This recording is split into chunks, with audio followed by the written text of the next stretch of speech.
అందుకే నెలకి పడేటటువంటి 3 వానలలో ఒక వాన ఉత్తములైనటువంటి స్త్రీల వలన పడుతోంది ఏంది శాస్త్రం, పురుషుడి వలన పడుతోందని చెప్పల. కాబట్టి ఆ ఔదార్యము కలిగినది. కానీ అటువంటి ఆడపిల్లకి తండ్రి పరిమితంగా ఇస్తాడు. పెళ్ళయ్యే వరకు ఉత్తముడైన వరుణ్ణి చూస్తాడు. అన్నదమ్ములు ఓ గుడికి తీసుకెడతారు, పుట్టింటికి వస్తే పసుపు కుంకాలు ఇస్తారు. అక్క చెల్లెళ్ళు ఏదో పరిమితం, బావగారు పరిమితం, మరుదులు పరిమితం, బంధువులు పరిమితం. ఇంత అని చెప్పడానికి వీలు లేనంత అపరిమితమైన దాన్ని ఇచ్చేవాడెవడంటే భర్త ఒక్కడే. ఎందుచేతనో తెలుసా? శాస్త్రంలో ఒక మర్యాద ఉంది. నేను ఎంత ఐశ్వర్యవంతుణ్ణి కానివ్వండి, నా భార్య చేతిని నేను గ్రహించగానే, పాణిగ్రహణం చెయ్యగానే, ఆమె నా పత్ని కాగానే నా ఐశ్వర్యం ఏదున్నదో అదంతా ఆమెది. నిజానికి నా ఆయుర్దాయం కూడా ఆమె వలననే నిర్ణయింపబడుతుంది. ఆమె సౌశీల్యము వలన నా ఆయుర్దాయం నిలబడుతుంది. అందుకే మమ జీవన హేతునా అని చెప్పి మంగళసూత్రం మెడలో కడుతున్నాడు. అందుకే మీరు చూడండి, ఈ జాతిలో స్త్రీ వైశిష్ట్యం ఏమిటంటే, కొంతమంది ధూర్తులైన పురుషులు ఉంటారు. రాత్రి మాదక ద్రవ్యం సేవించి ఉన్మత్తత కలిగించే పదార్థాన్ని సేవించి వచ్చి పశువుని కొట్టినట్టు భార్యని కొట్టేటటువంటి ధూర్తులైనటువంటి పురుషులు ఉంటారు. అలా కొట్టి నిద్రపోతే ఆమె మాత్రం నిద్రలేచి మంగళసూత్రాలు కళ్ళకద్దుకొని ఆఖరణ ఆయన చేతిలో ప్రాణ వదలాలని కోరుకుంటుంది. అంతకన్నా ఆర్ద్రత కలిగినటువంటి మనసున్న ప్రాణి ఈ సృష్టిలో ఇంకొకరు ఉంటారా? అటువంటి స్త్రీ మీద చెయ్యి చేసుకున్న పురుషుడు ఎంతటి అధమాధముడవుతాడు. అది నేర్చుకోవలసిన విధానం. అది స్త్రీల యొక్క గొప్పతనం. అది తెలుసుకున్న నాడు సమాజంలో శాంతి పరిఢవిల్లుతుంది. ఎందుకు గౌరవించాలో తెలుస్తుంది. అందుకంటోంది అనసూయమ్మ, నాతో విశిష్టం పశ్యామి బాంధవం విమృశంత్యహం. అమ్మ, భర్త తాను చేసిన పుణ్యంలో సగం భార్యకి ఇస్తున్నాడు. ఆయన ఐశ్వర్యమంతా ఆమెదే. ఆయన ఆయుర్దాయమునకు నేను కర్త. విశేషించి నేను లేని నాడు ఆయనకి ధర్మం లేదు. నేను తల్లినై అమ్మాని పిలిపించుకొని అపారమైన ఆనందాన్ని పొందానంటే ధార్మికమైన సంతానాన్ని ఆయన వలన పొందాను. కాబట్టి పసుపు కుంకాలు ఉన్నదాన్ని అని 30 రూపాయలు చీర కట్టుకున్నా ఎదురొచ్చేటప్పటికి సువాసిని అని గౌరవించి విడుతున్నారంటే ఆయన ఉండబట్టి. లోకంలో ఇంకా ఎవరి వలన ఇన్ని సంభవించమమ్మా, ఒక్క భర్త వలన సంభవిస్తాయి. అందుకే కులకాంతలు ఉత్తములైనటువంటి స్త్రీలు భర్త గౌరవించి ప్రవర్తిస్తారమ్మా, శాస్త్రం ఎరిగిన వారు కనుక అన్నది అనసూయమ్మ. అటువంటి మహాపతివ్రతలైనటువంటి స్త్రీలు అనితర సాధ్యమైనటువంటి విషయములను సాధించడం మీకు ఈ భూమి మీద ఎక్కడా కనపడదు. భారతదేశంలోనే సంభవం. ఒక్కొక్క మహాపతివ్రత సూర్యోదయ సూర్యాస్తమయాల్ని శాసించింది. రేపు తెల్లవారితే నీ భర్త మరణిస్తాడంటే సుమతి సూర్యోదయమగు అవకుండుగాక అంది. ధర్మచక్రం నిలబడిపోయింది. అది ఎన్ని యజ్ఞయాగాది క్రతువులు చేసినా పురుషులు సాధించగలరో సాధించలేరో, కానీ పతివ్రతా ధర్మం చేత స్త్రీ సాధించింది. అది ఈ జాతి గొప్పతనం. అటువంటి చరిత్ర కలిగినటువంటి స్త్రీలు ఈ ఒక్క దేశంలోనే కనపడతారు. అందుకే ఈ దేశంలో స్త్రీ అనేటప్పటికీ యావత్ ప్రపంచంలో ఉన్నటువంటి జనులు 2 చేతులెత్తి నమస్కరిస్తారు. ఆ జాతి అంత గొప్పది. ఆ దేశంలో ఉన్న స్త్రీల యొక్క వైశిష్ట్యం అంత గొప్పది. కాబట్టి నాతో విశిష్టం పశ్యామి ఒక్క అనసూయమ్మే కాదు, నిజంగా ఈ లోకంలో పురాణాల్ని కావ్యాల్ని పరిశీలిస్తే ఎంత గొప్ప గొప్ప గుణములు కలిగినటువంటి స్త్రీలు కనపడతారో వాళ్లతో పోలిస్తే నిజంగా ఇంత ఔదార్యం, ఇంత గొప్ప స్థితిని పురుషుడు పొందాడా అని అనిపిస్తుంది. మీరు మహాభారతంలో గాంధారినే చూడండి. ఆమె గాంధారరాజు యొక్క కుమార్తె, సుబలుని యొక్క కుమార్తె. గాంధారరాజు కుమార్తె కనుక ఆమెకి గాంధారి అని పేరొచ్చింది. ఆమె మహాసౌందర్య రాశి. చిన్నతనంలో పరమశివుని గురించి తపస్సు చేసి పరమశివుడి యొక్క అనుగ్రహాన్ని పొందింది. ఆమెకి సంతానాపేక్ష, ఎక్కువ మంది సంతానానికి తల్లి కావాలి అని వరం పొందింది.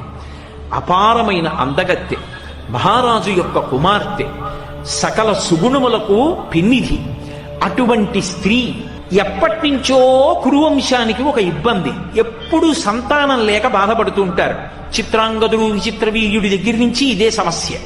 అందుకని కనీసంలో కనీసం ఆ కురువంశానికి వారసుల విషయంలో ఇబ్బంది రాకూడదని ఈమెకి బహుసంతానవతి అని వరం ఉంది. కాబట్టి ఈమెని తీసుకొచ్చి ధృతరాష్ట్రుడికి వివాహం చేస్తే ధృతరాష్ట్రుడు సంతానాన్ని పొందుతాడు, కురువంశం అవిచ్ఛిన్నంగా కొనసాగుతుందని భీష్మాచార్యుల వారు ఆ గాంధారిని తీసుకొచ్చి ధృతరాష్ట్రుడికిచ్చి వివాహం చెయ్యాలనుకున్నారు.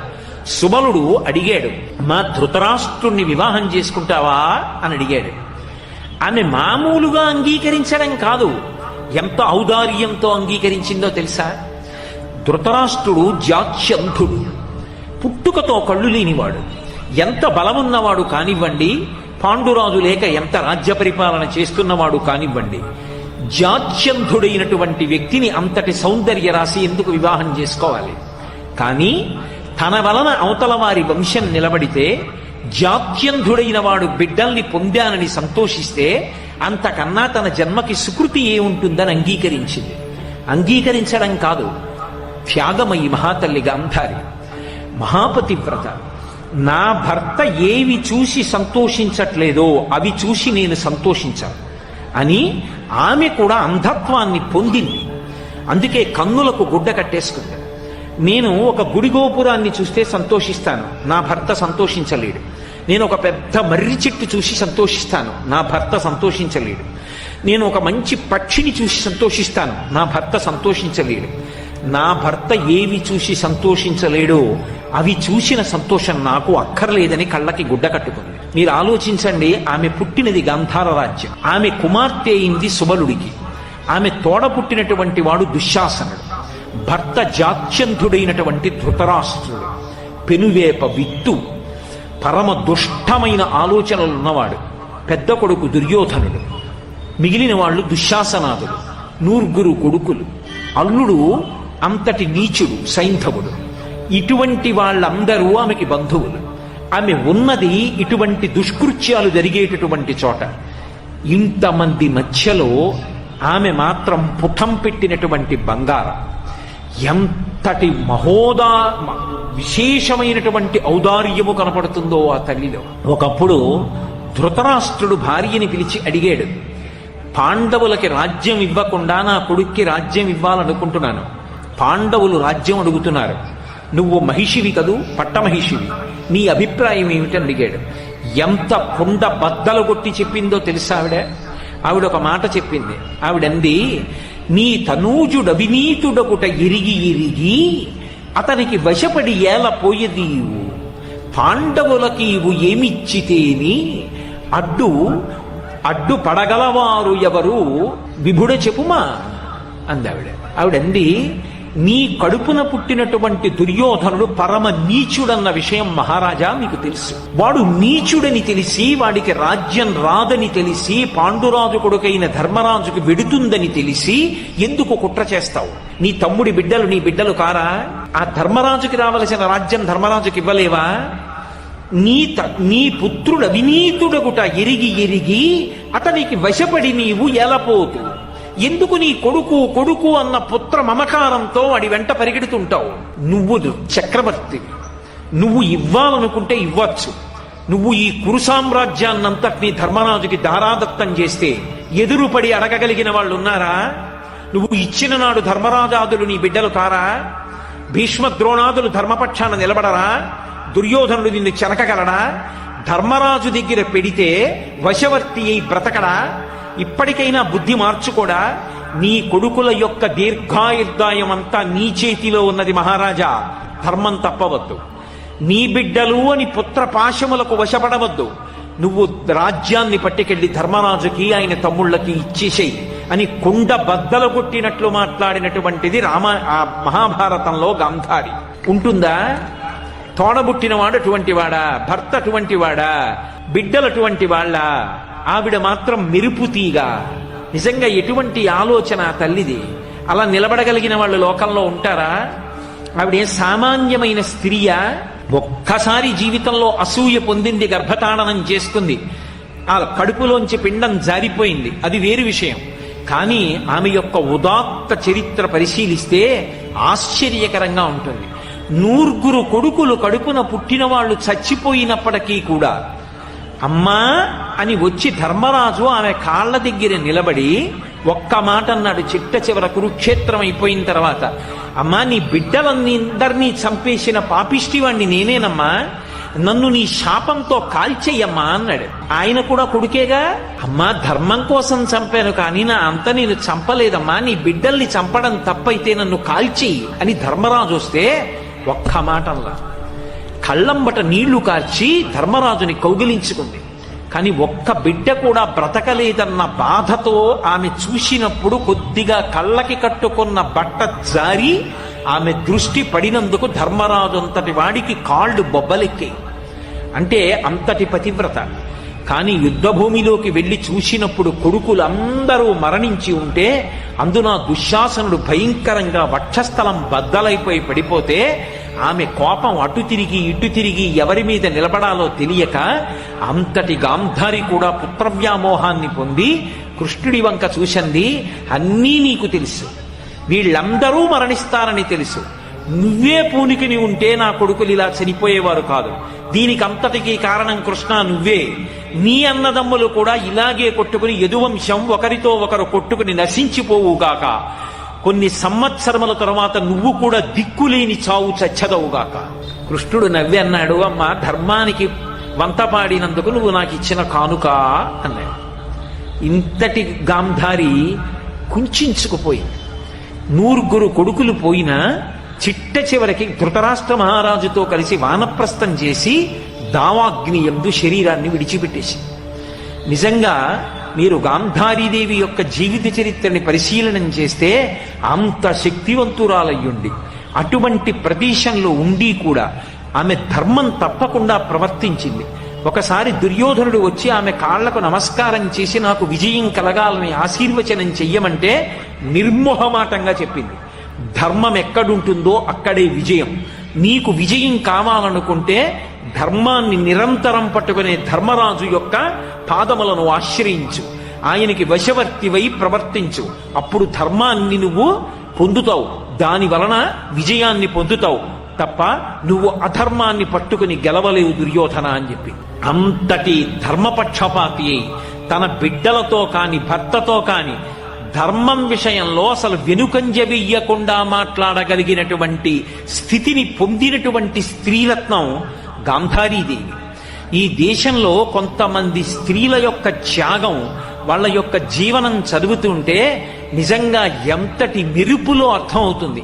ఎంత చెప్పినా వినకుండా తిరిగి తిరిగి అగ్నిహోత్రాన్ని కౌగిలించుకుని మడిసిపోయిన 9 కొడుకుల్ని చూసుకొని ఆఖరణ వృద్ధాప్యంలో తల్లిదండ్రుల్ని చూసుకోవడానికి ఒక్కడు బ్రతకలేదురా, ధర్మాన్ని వదిలిపెట్టి ఇంతమంది పడిపోయారా అని కుంటి బిడ్డల పంచ చేరి జీవితం గడిపి భీముడనే మాటలు వినలేక వానప్రస్థానికి వెళ్ళిపోయింది.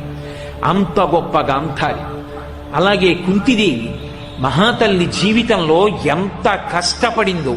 అసలు కుంతీదేవి జీవితం భారతంలో చదివితే ఇన్ని ఉత్థాన పతనాలు, ఇంత సహనం, ఇంత గొప్ప లక్షణాలు మన జాతిలో స్త్రీలకి తప్ప ఎక్కడ కనపడతాయనిపిస్తుంది. ఇటువంటి స్త్రీలు పుట్టిన గడ్డ ఎంత గొప్పదిరా ఈ స్త్రీ జాతి. తెల్లవారి లేస్తే వాళ్ళ పాదాలకి నమస్కరించాలనిపిస్తుంది. మీరు చూడండి, కుంతిదేవి పుట్టింది నిజానికి కుంతిభోజని యొక్క పుత్రికగా కాదు, ఆమె శూరుని యొక్క పుత్రిక. అందుకే శ్రీకృష్ణుడికి మేనత్త, వసుదేవునికి చెల్లెలు. కానీ కుంతిభోజుడు పెంచుకున్నాడు. అసలు తండ్రి పెట్టిన పేరు పృథ, కానీ ఆ కుంతిభోజుడు పెంచుకున్నాడు కాబట్టి కుంతీదేవి అని పేరొచ్చింది ఆవిడికి. ఎంత ఓర్పు కలిగినది అనడానికి ఒక్కటే అగ్ని పరీక్ష. ఆమె చిన్నతనంలో కుంతిభోజుడి ఇంటికి దుర్వాసో మహర్షి వచ్చారు. నేను ఇక్కడ కొన్ని నెలల పాటు ఉంటాను, నాకు ఉపచారాలు చేయడానికి ఎవరినైనా ఏర్పాటు చేయమన్నాడు. ఆయన కోపధారి. ఇదిగో వస్తున్నాను భోజనానికి అంటాడు. వెళ్ళిపోయిన వాడు రాత్రి వస్తాడు. తాను భోజనం చేయకుండా ఎదురు చూడాలి. తన పత్నులను నియోగించలేదు కుంతిభోజుడు, ఆయన ముందు తట్టుకోలేరని. రాజ్యంలో ఎవరినీ నియమించలేదు. ముక్కుపచ్చలారని పిల్ల ఇంటికొచ్చిన దత్తపుత్రిక కుంతీదేవిని నియమించాడు. ఎంత ఓర్పుతో సేవించిందంటే అన్ని నెలలు సేవించిన తరువాత వెళ్ళిపోతూ దుర్వాసో మహర్షి సంతోషించన్నాడు, నీకు నేను ఒక గొప్ప ఉపదేశం చేస్తున్నాను. నువ్వు ఏ దేవతని కోరుకుంటావో ఆ దేవత యొక్క అనుగ్రహం చేత నువ్వు సంతానాన్ని పొందుతావన్నాడు. మరి ఏ భవిష్యత్తుని దర్శనం చేసి వరమిచ్చాడో మహానుభావుడు. ఇంత గొప్ప వరం ఉంది కదా అని సంతోషించింది. పాండురాజు ఆ రోజుల్లో అరివీర భయంకరుడు, మహానుభావుడు. అటువంటి పాండురాజుకి ఇల్లాలైంది మహాసౌందర్యవతి. ఇంతటి సౌందర్యవతిని, దేవతల యొక్క వరాన్ని పొందినదాన్ని, దుర్వాసో మహర్షి యొక్క వరాన్ని పొందినదాన్ని, పరమ సంతోషాన్ని పొందింది. కర్ణుడి కథ చెప్పలేదు పాండురాజుతోటి. చాలా సంతోషంగా కాలం గడిపింది. ఎంత అందగత్తైనా స్త్రీకి జీవితంలో భరించలేని ఖేదమేమిటి అంటే తన భర్త సవతిని తీసుకురావడం. అంతకన్నా బాధ జీవితంలో ఇంకోటి ఉంటుంది? ఇంతగా అనుగమించే కుంతి ఉండగా మాద్రిని పెళ్లి చేసుకున్నాడు పాండురాజు. అయినా ఆమె అమర్షమును పొందలేదు. పరమ ప్రేమతో తోడ పుట్టిన చెల్లెల్లా చూసింది మాద్రిని. అంత సంతోషంగా కాలం గడుపుతున్నారు. శతశృంగ పర్వతం మీదకి వెళ్ళారు. తీరా వెళ్ళిన తరువాత అనుకోని రీతిలో బాణప్రయోగం చేశాడు పాండురాజు. ముని శాపం ఇచ్చాడు, నువ్వు నీ భార్యలతో సంగమిస్తే మరణాన్ని పొందుతా ఉన్నాడు. సంతానం కలగలేదు. నాకు సంతానం కలగాలి ఎలా, తండ్రినవడం ఎలా, లేకపోతే ఉన్నత గతులు ఉండవని బాధపడ్డాడు. కుంతీదేవి చెప్పింది, నాకు వరం ఉందంది. అయితే నువ్వు ప్రార్థన చేసి సంతానాన్ని కనన్నాడు. భర్త అనుమతితో దేవతల్ని ప్రార్థన చేసింది. ధర్మరాజ అనుగ్రహంగా ధర్మరాజుని, వాయువు అనుగ్రహం చేత భీముణ్ణి, అలాగే దేవేంద్రానుగ్రహంగా అర్జునుణ్ణి కంది. ఇప్పుడు మీరు ఆలోచించండి, సహజంగా సవతులిద్దరుంటే తనకే బిడ్డలున్నారు. అందున అక్కడ గర్భిణి అయ్యుంది గాంధారి. ఆమె కన్నా ముందు తను బిడ్డల్ని కంది. కాబట్టి సింహాసనానికి వారసుల్ని కంది. కుంతీదేవి జీవితంలో మళ్లీ ఓ మెట్టు పైకెక్కి సంతోషించింది. మాద్రి కన్నా నేను గొప్పదాన్ని, బిడ్డలున్నారు. గాంధారి కన్నా గొప్పదాన్ని, ముందు సంతానాన్ని కొన్నాను, సింహాసనానికి వారసుల్ని ఇచ్చాను.